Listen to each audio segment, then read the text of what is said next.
Hello and welcome back to another episode of Exos Heroes, and today we're going to take a look at the newly released Director's Notes for the Season 2. I would assume Chapter 12.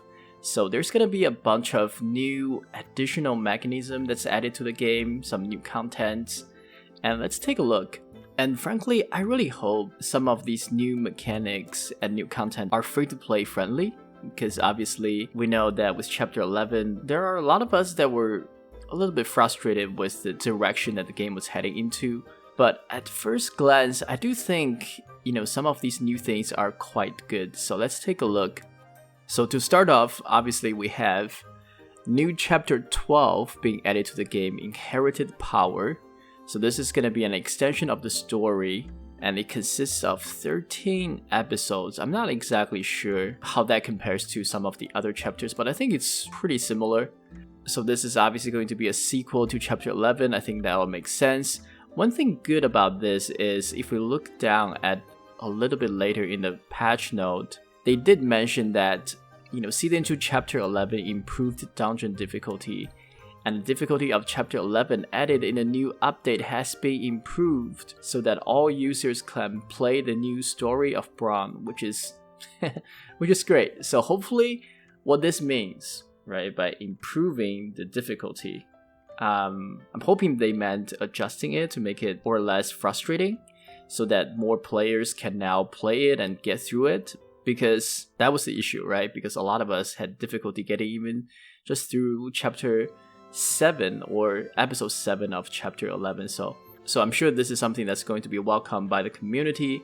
Personally, I love it, so I think this would be great. Chapter 11, in my opinion, was too much of a difficulty spike, and had that been the trend going into Chapter 12, I don't think anyone's going to even be interested in continuing down the story. So I think this is a much needed change. I'm glad that the dev had responded to kind of the outcry of the community. So that's great. And given that the story of Exos Heroes is not bad for a mobile game, so I'm looking forward to play the new chapter. But with that, let's move on to the next section, which is new system and content. So it starts out with Infinity Core. And frankly, I've looked through this. So what it does is now they're doing this new PvE content, which it says that you can claim both daily and weekly rewards, which is good. I think they also mentioned that the rewards are not currently in the game, so they will be released about a month later. Yeah, it says currently the content is developed as a free version, daily and weekly rewards are excluded in this version, and we will set them on the next month. So I think when this update first come out, we won't be getting any rewards, but that's okay, as long as it doesn't cost us anything to do. And how it works is the different bosses from the previous core raids will appear on a daily basis, and it'll change day by day, and you can go in and defeat them. And I think as you defeat them, you will be able to run the stage again at a higher difficulty, and it just keeps on going up. And if it's true to its name, Infinity Core, there is no limit to how difficult this will become.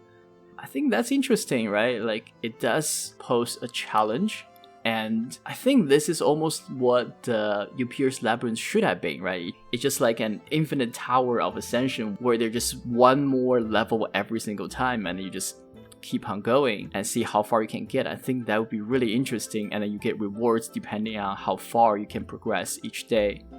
And then, at the end of the week, cumulatively how far you can get throughout the week. One thing I don't quite like about this is it says, for the heroes who have participated in the final stage battle of the day, will not be available to participate in other battles for the week. I don't like that. Like, why do they always put these type of restrictions on what hero you can use for what? Right, like we see that with Upier's Labyrinth. You cannot use nature hero here, you cannot use physical damage hero here. Like, it just doesn't make sense. Not very pleased to see yet again another type of restriction on this new content, but I don't know, we'll deal with it, I guess. Again, if for this PvE type of content, it would be so much better if, in my opinion, people can just go in and try different things out. Open the game up, allow people to have the flexibility to do different things and not have to resource manage every single thing. Like in this situation, you have to think, okay, if I use this hero now, I can't use it later. I don't know, it just adds another layer of frustration sometimes, but we'll see when it comes up. Overall, am I super excited? I'm not sure. I think it would be an interesting thing to try out and a new challenge, especially for the endgame players who doesn't have a lot of other things to do. Right? This is a place where you can try to, test the true potential of your team. And in terms of whether it's worth doing or not, I mean, they better make the rewards good, because otherwise, I don't know why anyone would bother with this. Now, let's move on to the next section, which is Ho-Wang's Old Store. So what this does is the shop where you can use currency for the embodiment of avarice as well as Zeban's Downer, or whatever it's called, the arena, can now be used to buy, I think it's what they're trying to say, to buy Fatecores and other currencies. I think this would be interesting. I don't know exactly what are all included in the Fatecores. Will we be able to buy all the Fatecores that's out there, or is it only limited to a selection of it? But either way, I think this will be an interesting new mechanism being added, because right now with the kind of the tokens that you get from doing arena battles, right, you can't really use it for really a lot of things other than exchanging it in the door of creation, which is not bad, but it's very limited what you can do with it.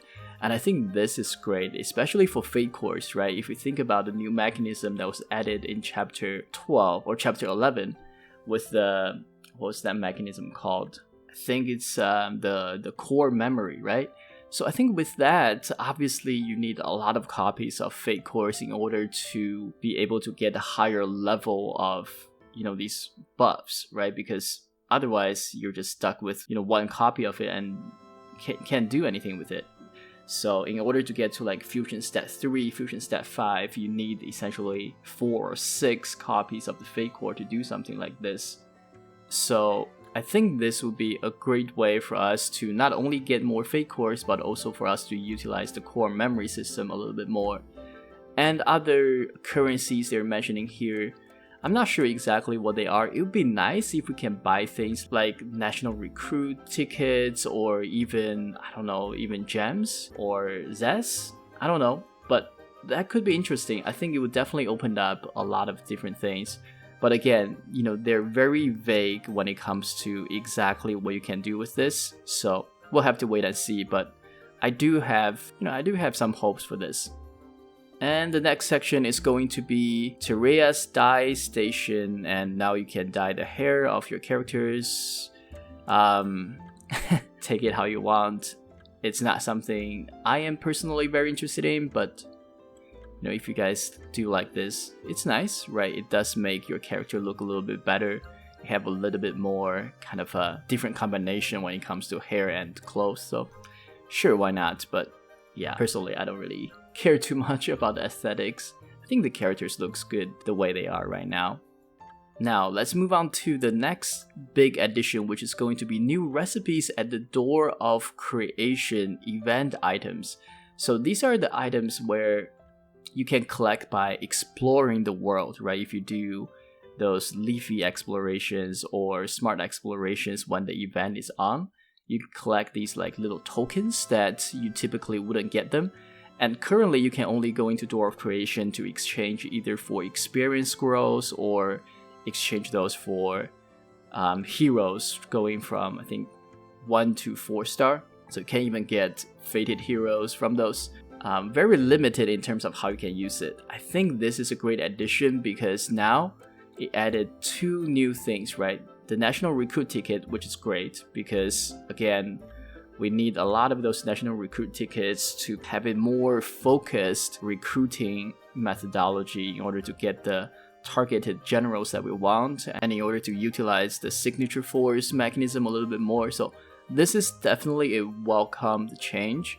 And obviously there's the die coupons as well. So for those of you who likes changing up the aesthetics of the game, this would be great. For those of us who don't, then it doesn't really matter. One thing I would have to say is, obviously you can only get these materials when the events are on. So it's something that's going to be a little bit limited just on that alone, because I think the events typically last a couple of weeks and you can get it through that period of time, but outside of it you still won't be able to get any of these. So it's going to be limited in that way, and we'll have to see exactly what is the exchange rate, right?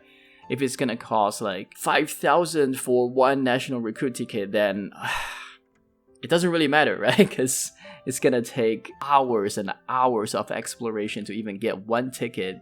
So hopefully they're doing something where the exchange rate is a little bit more rational, because otherwise I don't know why people would do it. But overall, I think this has got the potential to be a very good addition to the game. And now let's take a look at a few other additions, right? There is the weekly reports improvement, which is, I guess that's good. I haven't really found that to be all that important, but it's nice to have a more convenient view of all the things. And then managing heroes, so far I find those to be okay. One thing I do like is the addition of a new shortcut to Unleash Potential, because obviously Unleash Potential is tucked away in the journal, which I don't know why they do that, but to be able to have a shortcut to go directly from your hero management page all the way to Unleash Potential, that is very good. So I'm glad they added that one in. But with all these mechanisms and new stuff out of the way, let's talk about maybe the most anticipated content coming out with the Chapter 12. And that's going to be the new Fatecore line, Synergy. So this is essentially a K-pop inspired set of Fatecore, which I'm looking forward to it, because I think a lot of the Fatecores right now, they all kind of have a similar look to it, right? And I'm glad to see something that's a little bit more kind of modern and unique, a little bit different from the game. We'll have to see. One thing that I am very excited about is, by the look of it, at least so far, we're getting 4 Fatecores, which I think there will be more, because 4 is pretty small collection, right? Typically we see 6 to 7 Fatecores in a single line. And right now, we have one fated hero, that's Jinai, so that's confirmed. I think everyone kind of already expected that. We have one legendary hero, Monica, and then 2 rare heroes, Wilkis and Aiden. Like, frankly, I am more excited about Monica, Wilkis, and Aiden than I am about Jinai. I do expect Jinai to be good. There has been rumors about potentially another fated Fatecore, which is going to be, I think, Shell. So that would be interesting, right? Jinai and Shell, I think that makes sense. Typically, we have a couple of fated hero, like the Summer Festa lineup, right? We have Bernadette and Valentina, so I think that would make sense. And then I'm interested to see what the new Aiden Wilkis will look like. And I do like Monica as well. I think Monica, just her kind of base look already kind of have that idol punk rock look to it. So it'd be interesting to see what her Fatecore looks like. But yeah, like, I am more excited for the legendary Fatecores and the rare Fatecores than I am about the fated heroes, because fated heroes already, they're pretty good. I would love to see more diversity in terms of hero selection, so whenever I see a legendary or rare gets a new Fatecore, it always gets me excited. But yeah, like, I am very, very excited to see this. I think aesthetically they're going to add something refreshing to the game, right? Something that's different in terms of the presentation and aesthetics of it. In terms of gameplay, we'll have to see. The new Synergy group, I mean, they must have some sort of a new kind of identity to them, right? A new passive that's unique about this group. So if you guys have any idea or any speculation, leave them in the comment section down below. I'm interested to see what y'all think about that. But yeah, like, I think this would be very interesting. And I mean, who knows? They might be releasing these Fatecores over a period of several weeks, like how they did with Summer Festa, or they could just be throwing everything all at us all at once. Which, like, in my opinion, actually, that would be nice, but we'll just have to wait and see. But that'll do for this version of the devs notes. A lot of potentially good changes coming in. By potential, I mean At this point, a lot of these are still pretty vague. We don't know exactly what are the exchange rates to some of these new currencies and stuff. We don't know exactly what rewards we're getting from some of these new mechanisms and new content, but I do think there's potential for them to be good. All of these seems to be more free-to-play friendly. I don't think any of them would be gated behind a paid gate, so that's good. On top of that, we do know, the adjustment in terms of content difficulty for Chapter 11 and hopefully Chapter 12. So that's definitely a welcoming change. And obviously the new line of Fatecore would be great to see as well. So overall, I'm pretty happy about this, and I'm pretty excited to see exactly what they would be. Again, there's always the potential that they'll turn out to not be that good. But, at this point, as a fan of Exos Heroes, I'm just trying to stay positive. I'm trying to stay positive and trying to look forward to it. I really wish the devs understand that they have a really good game on their hand. They can do something amazing with it and really grow the game and not just fall into the trap of let's make as much money as possible within the next 6 to 12 months and eventually shut down the game. That would be a waste. But with that being said, hopefully you guys enjoyed it. If you guys think of anything that we missed out, if you think we overlooked anything, feel free to let us know in the comment section down below. If you guys have your own takes on these content, let us know your ideas, right? Your guess on what the Fatecore is gonna look like, what the new passive is gonna be. Love to hear those. But with that being said, hopefully you guys enjoy this episode. Hopefully you guys are having a good week, and we will see you in more videos on Exos Heroes very soon. Bye bye.